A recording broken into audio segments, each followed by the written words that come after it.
আসসালামু আলাইকুম। জামাতের ৫ দফা দাবিতে আজ থেকে তাদের কর্মসূচি শুরু হয়েছে।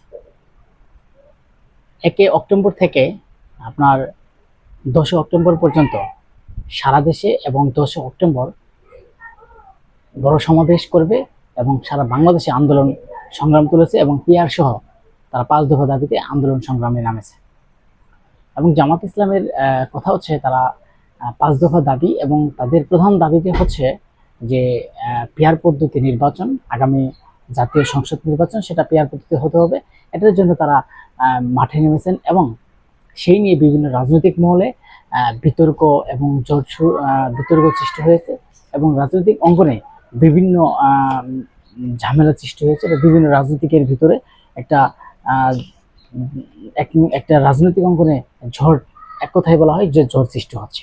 সে বিষয়ে আজকের আলোচনা হবে জামাত ইসলামের পিআর পদ্ধতি এবং রাজনৈতিক অঙ্গনে ঝড়, সে বিষয় নিয়ে আজকে আমি বিশ্লেষণ করব। আপনাদের সাথে আছি আমি ফারুক হাসান। আজকের দর্শক, আমি এই মুহূর্তে যেই রাজনৈতিক বিশ্লেষণটা করতে যাচ্ছি, কেন জামাত কয়েকদিন আগে আপনার এই পিআর পদ্ধতি নির্বাচন এবং বিভিন্ন ইস্যুতে তারা আন্দোলন সংগ্রাম করেছে এবং তারা বিভিন্ন জায়গায় তারা আপনার মিটিং ডেকেছে, মিছিল করেছে এই যে পিআর পদ্ধতি নির্বাচন। কিন্তু এর আগেও আমরা শুনেছি যে পিআর পদ্ধতি নির্বাচন না হলে তারা আন্দোলন করবে এবং আন্দোলনে হুঁশিয়ারি দিয়েছেন এবং তারা বলেছেন যে আগামী নির্বাচন পিআর পদ্ধতি হতে হবে। এবং জামাত ইসলামের নায়েবে আমির তিনি বলেছেন যে বিএনপির সাথে এবং বড় রাজনৈতিক দল এবং বিএনপির সাথে তারা আলোচনা করবে, আলোচনা টেবিলে বসে এটা পিআর পদ্ধতি নির্বাচন নিয়ে তারা একটা আলোচনা করবে এবং তারা বলেছেন যে পিআর পদ্ধতি নির্বাচন হলে বাংলাদেশের কালোবাজারি হবে না এবং বাংলাদেশ একটা দুর্নীতিমুক্ত দেশ হিসেবে গড়ে উঠবে এবং সব দলের অংশগ্রহণ। এখানে আপনারা জানেন কয়েকদিন আগেও বিএনপি ভারপ্রাপ্ত চেয়ারম্যান বলেছেন যে আগামীতে নির্বাচন করতে এবং যে সংসদে যারা থাকবে সব দলের অংশগ্রহণ যাতে থাকে এবং সবাই যেন আমরা সংসদে অংশগ্রহণ করতে পারি, সব দল মিলিয়ে আমরা একটা ঐক্য এবং সুন্দর দেশ গঠন করব। এরই পরিপ্রেক্ষিতে জামাতের ইসলামেরা বলেছেন যে তারেক জিয়া যেহেতু চাই যে আগামী নির্বাচন সব দলের অংশগ্রহণ এবং সবাই সংসদে থাকতে চাই, সবাইকে নিয়ে আগামী সরকার গঠিত হবে, তাহলে কেন তারা দিচ্ছে না যে পিআর পদ্ধতি নির্বাচন, তারা কেন করছে না? এখন একটা কথা হচ্ছে যে এই যে জামাত ইসলামের কিছু ভুল কেন রাজনৈতিক মহলে তো আলোচনা।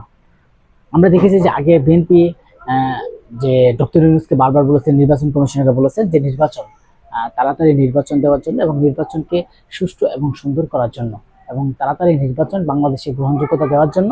কারণ নির্বাচন না দিলে দেশের উন্নয়ন হবে না, দেশের অনেক ঝামেলাই হবে, আর যত তাড়াতাড়ি নির্বাচন হবে তত বিচার এবং সবকিছুই ক্লিয়ার হতে পারে। এখন এই যে বিএনপি যখন বললো যে আগামীতে তাড়াতাড়ি নির্বাচন প্রয়োজন, তখন আপনার এই জামাত ইসলাম, তারপরে বিভিন্ন ইসলামিক আন্দোলন, বিভিন্ন রাজনৈতিক দল বলছে তারা ক্ষমতায় যাওয়ার জন্য পাগল হয়ে যাচ্ছে, মানে বিএনপি ক্ষমতায় যাওয়ার জন্য পাগল হয়ে যাচ্ছে, যেই কারণে তারা নির্বাচন চাচ্ছে। কিন্তু এখন আমরা দেখতে পারছি যে জামাত ইসলাম তারাও তো ক্ষমতায় যাওয়ার জন্য পাগল হয়ে যাচ্ছে। মানে আপনাকে বলা যায় কি কারণে তারা পিআর পদ্ধতি নির্বাচনের জন্য বারবার তারা মাঠে নামছে। কারণ পিআর পদ্ধতি নির্বাচন হলে তারা সিটটা একটু বেশি পাবে এবং বিএনপি সিটটা কম পাবে। কারণ কারণ হচ্ছে বিএনপি এখন যে সংবিধান আছে সেই সংবিধানে যদি নির্বাচন হয় তাহলে বাংলাদেশের সরকার গঠন করবে বিএনপি বেশিরভাগ, এবং যদি পিআর পদ্ধতি হয় তাহলে বিএনপি নাও গঠন করতে পারে এবং জামাতের হাতেও ক্ষমতা চলে যেতে পারে, এবং কি জামাতেরা যদি নাও পায় তবে জামাতেরা বেশি আসন পাবে এমন আশঙ্কাজনক। এখন যদি জামাত ইসলাম 30 থেকে 35টা আসন পায় এবং পিআর পদ্ধতি হলে তারা নিশ্চিন্তে 100 আসন পেতে পারে, এরকম একটা ধারণা, চিন্তা ধারণা আসছে মানুষের মনে এবং মানুষ সেটা বোঝে। এখন কথা হচ্ছে তারা এই যে পিআর পদ্ধতি নির্বাচনের জন্য আগে যে ভুলটা করেছে, এখন আবার এই কিছুদিন আগে পিআর পদ্ধতি নির্বাচন নিয়ে একটা বিতর্কতা সৃষ্টি হয়েছিল সব রাজনৈতিক মহলে। এখন কিন্তু আবার সেই মহলে, রাজনৈতিক মহলে একটা সৃষ্টি হয়েছে যে তারা আবারও কেন মাঠে নামছেন। কারণ তারা আলোচনা টেবিলে বসতে পারেন বা সবার সাথে আলোচনা করে সেটা একটা সিদ্ধান্ত নিতে পারে যে আগামী নির্বাচন কোন পদ্ধতি হলে ভালো হবে এবং জনগণ আকাঙ্ক্ষা কি। এখন কথা হচ্ছে রাজনৈতিক মাঠে কেন তোলপাড় সৃষ্টি হচ্ছে, আমরা সে বিষয়টা স্পষ্টভাবে বলতে চাই যে রাজনৈতিক মাঠে এই কারণেই তোলপাড় সৃষ্টি হচ্ছে, কারণ এখন যদি বিএনপি যেভাবে আপনার বলছে যে পেয়ার তারা মানে না, এবং জামাত ইসলাম যে পেয়ার তারা মানছে, এখন যদি তাদের সাথে এবং বিএনপিও যদি মাঠে নামে যে আমরা পেয়ার পদ্ধতি নির্বাচন মানি না, সেটা বাংলাদেশে কোনো গ্রহণযোগ্যতা নির্বাচন হতে পারে না এবং বাংলাদেশের জন্য সেটা হতে পারে না, এমনটাই যদি তারা দাবি করে, তখন বাংলাদেশের একটা দুই দলের মধ্যে একটা কুন্দল সৃষ্টি হবে এবং কি মারামারি হানাহানি তারা লিপ্ত হবে। এই যে একটা রাজনৈতিক নতুন বাংলাদেশে এসেও তারা বলে যে নতুন একটা বাংলাদেশ সৃষ্টি হয়েছে, যেখানে গণতন্ত্রের মানুষের অধিকার প্রতিষ্ঠা হয়েছে, এখানে এসেও যদি মানুষ মারামারি খুনাখুনির ভিতরে এবং একদল আরেক দলের সাথে যদি লেগে থাকে, তাহলে কিন্তু বাংলাদেশের রাজনীতি শিষ্টাচার বহির্ভূত হবে এবং ভাব প্রকাশ হবে না।